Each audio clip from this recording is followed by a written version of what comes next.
Welcome to CAGurujiClasses.com। आज हमारा first podcast है। अगर आपको अच्छा लगे तो इसे लाइक और शेयर ज़रूर करना। फाइनेंशियल ईयर 23-24 एंड हो गया है, नया फाइनेंशियल ईयर 24-25 स्टार्ट हो गया है। सभी पर्सन ये जानना चाहते हैं कि 23-24 की ITR क्या फाइल कर दें, तो जानते हैं सर का इसके बारे में क्या व्यू है। इस बार गवर्नमेंट ने 1 अप्रैल 2024 को ही ITR 1, ITR 2, ITR 4 और ITR 6 चारों के चारों फॉर्म एक्टिव कर दिए थे। तो यदि आपका इनमें से किसी में भी फॉल करता है केस, तो उस केस में आप ITR भर सकते हैं। ITR फॉर्म तो अवेलेबल हो गए हैं, पर क्या अभी ITR भर देनी चाहिए? क्योंकि इस बार फॉर्म्स आ गए अप्रैल में ही, ठीक है, बट क्या अभी ये राइट टाइम है ITR फाइल करने का? अभी से हमारे क्लाइंट्स के फ़ोन आने स्टार्ट हो गए हैं कि भाई ITR फॉर्म एक्टिव हो गए हैं और आप हमारी ITR फॉर्म भर दीजिए।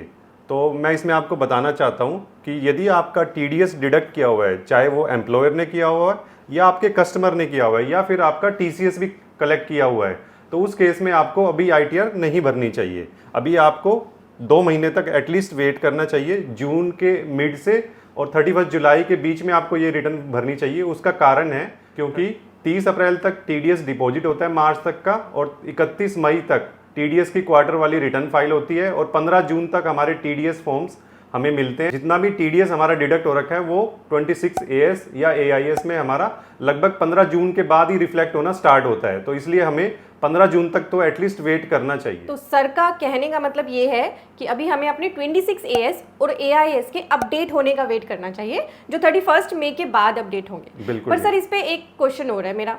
मैंने इनकम टैक्स की वेबसाइट ओपन करी, आप देख भी सकते हैं, यहाँ पे ITR फाइलिंग का डेटा आ रहा है। अप्रॉक्सीमेट 1,20,000 ITRs ऑलरेडी फाइल हो चुकी हैं, जिसमें से 1,10,000 E-वेरीफाई भी हो गई हैं और 3,000 ITR तो प्रोसेस भी हो गई हैं।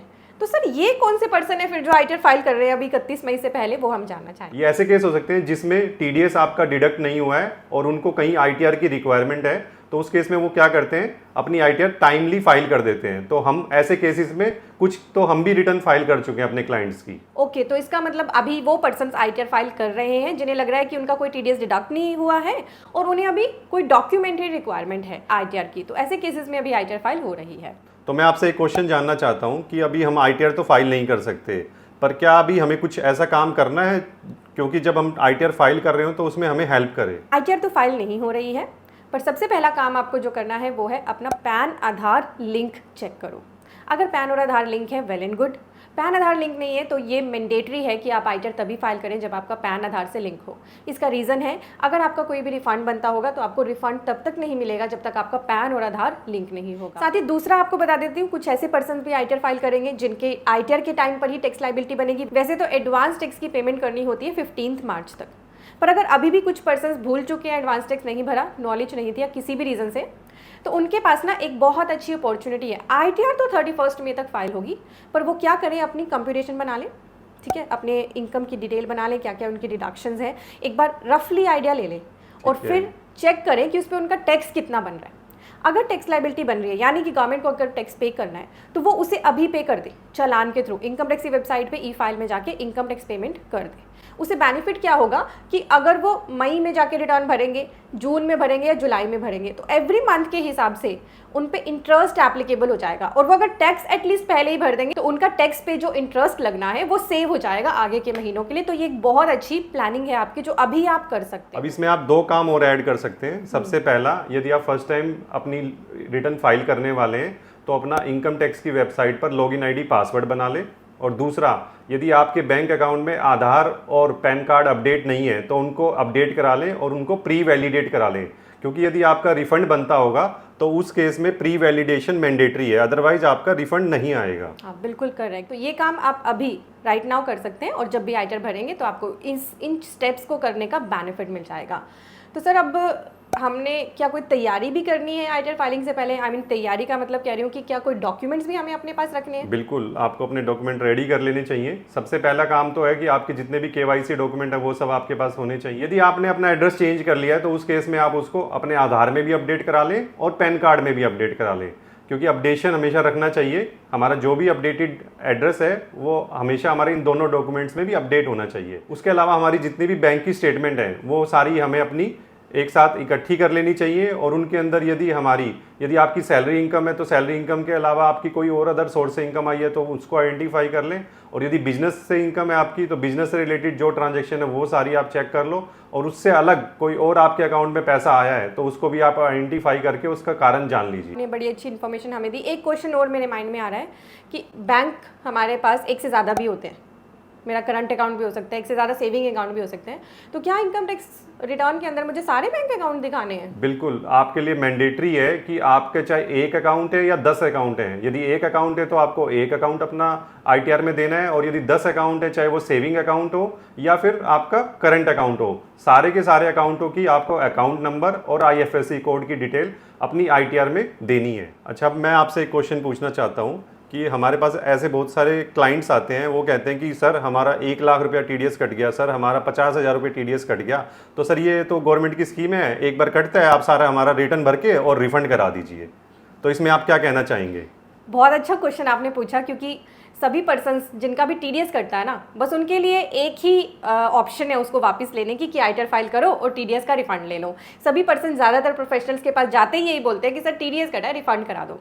तो यहाँ पे ना 2 केस हो सकते हैं। पहला केस हो सकता है जो सैलरीड पर्सन है, जो सैलरी अर्न करते हैं, तो उनका तो वैसे भी एम्प्लॉयर पूरा रिकॉर्ड रखता है और वो उनकी जो एग्जैक्ट इनकम है, कोई डिडक्शन है, उसके अकॉर्डिंग ही TDS डिडक्ट करता है। तो बहुत ही रेयर ऐसा होता है कि कोई उनका TDS गलत कटा है तो फिर रिफंड मिल जाता है, पर अगर सही एम्प्लॉयर ने काटा है तो कोई रिफंड नहीं मिलता। दूसरा केस हो सकता है बिजनेस एंड प्रोफेशन के केस में। अब बिजनेस एंड प्रोफेशन के केस में TDS कुछ पर्टिकुलर परसेंटेज से कटता है, जैसे 194C में हम ले 1 या 2% है, 194J में ले 10% है। अगर किसी पर्सन की टैक्स लायबिलिटी ही 0 है तो फिर तो उसको पूरा TDS का रिफंड मिल जाएगा इस केस में।